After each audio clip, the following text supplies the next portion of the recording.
Hey everybody, Carrie at American Arbitrage. Hope you're all having a great time, a great weekend. I want to show you what I've been selling and what sold over the weekend for me. So let's go. All right. I don't know if you guys have seen my garage selling video down in Vegas, but I got this guy, this vintage 80s plush bank Garfield. I spent, I believe, $2 on it and it sold for $10. I did take a best offer and plus shipping, so not bad. I love vintage Garfield stuff, vintage Snoopy items. Just classic retro Americana, sells all. Next up, we have a vintage 1996 Independence Day alien figure. Independence Day 1996, a so bad it's good classic. Or honestly, it could be so good it's good. I love Independence Day, and I don't know if it's because it's cheesy or because I just love it. But great movie, vintage alien right here. I guess you could say 1996 at this point. It's probably vintage. I sold it for $10 plus 15 shipping. I'd probably call this a no-low because I've had it for a couple years. It was missing a couple tentacles, so it wasn't in the ideal condition. Now, if you want to find vintage toys that are worth a little bit more, Mego, 1970s M-E-G-O toys. They did Captain America, Hulk, Charlie's Angels, the Bionic Man. I sold a Mego toy without his arm, a Hulk, this summer for $24, and I only paid $75. Next up, we have a pretty sweet Bane action figure. Here he is. This is Bane. I believe I didn't pay more than a couple bucks for this guy. I got him recently, but I've been getting a lot of stuff, so I don't remember exactly. He sold for $7 plus shipping. Now, one thing you're going to notice about this action figure is he has marks on him. He has some marker on his chest. He also, on the back of his head, had a tube that was attached to his back. That's broken off. He has more marks on his back.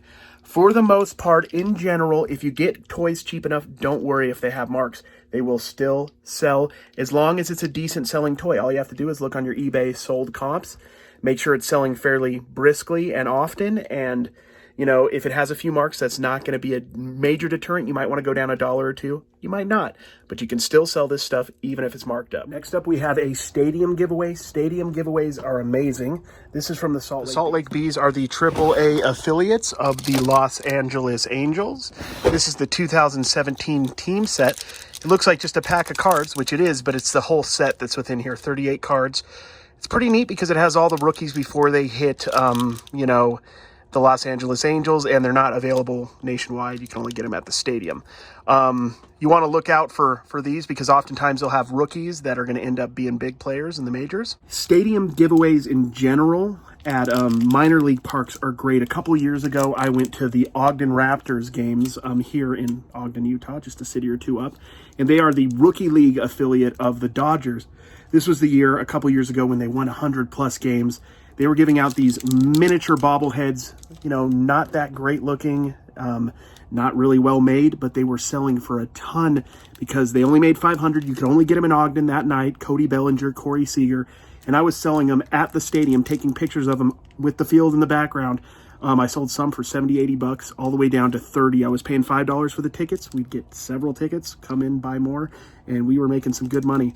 Also, with the Bees, which are the AAA affiliates of the Angels, they made a Mike Trout bobblehead about 7, 8 years ago, and I have found that locally at the Deseret Industry, at the DI, and I sold that broken. I got two of them. One of them broke. I sold for like $150, and the other one was well over $250.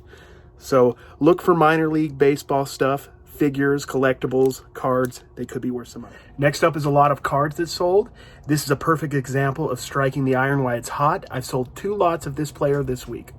Unfortunately, this player's football team did not make it to the Super Bowl. I'm talking about Derrick Henry, the leading rusher in the NFL this year. His cards were, goodness, just a couple months ago, you could have got them for next to nothing. 6 months ago, you could have got these rookie cards for $1 or less a piece. You could have bought this lot probably for $3, $4, or $5. This lot sold for $15 plus shipping, and I took an offer. I probably could have got a few more bucks.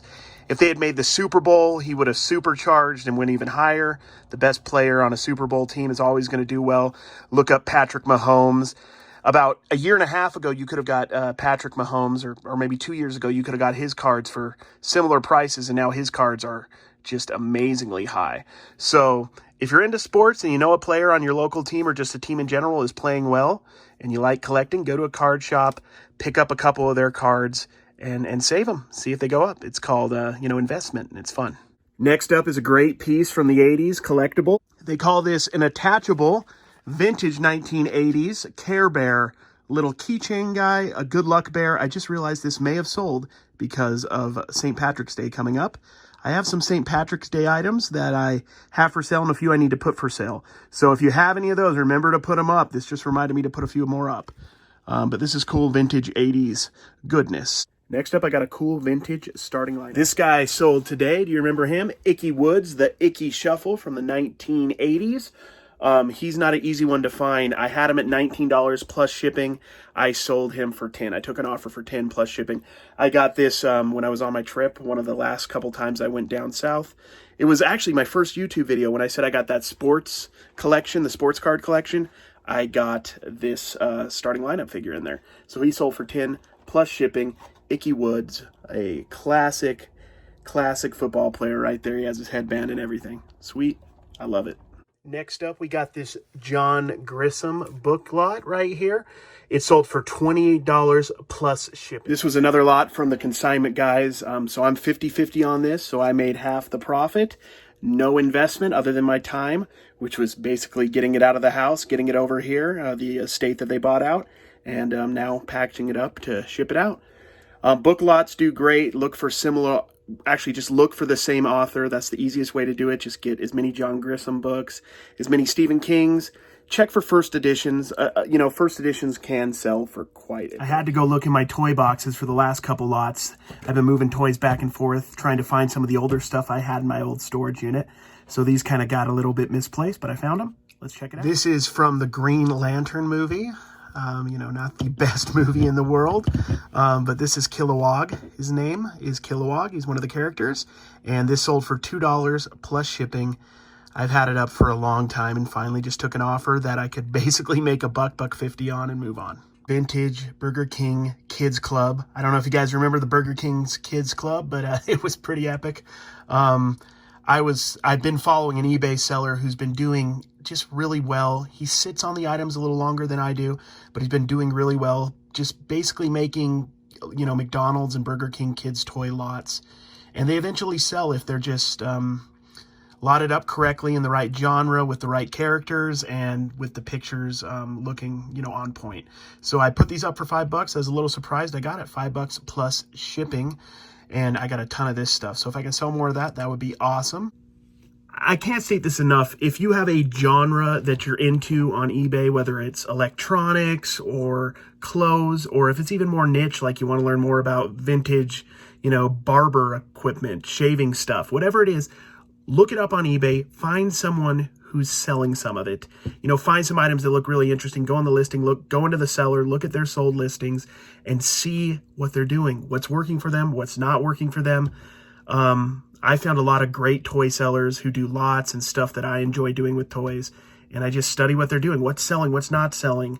How many items do they have listed? Do I need to post more? Do I need more of this, more of that? It works really well. And it's, you know, paid some dividends. This is a small sale, but you know, one I probably wouldn't have got if I didn't do that. Thank you so much for watching this video. This is the end. If you haven't liked or subscribed yet, please do. It means the world to me. I am just so grateful that you guys took the time to watch this. Take care.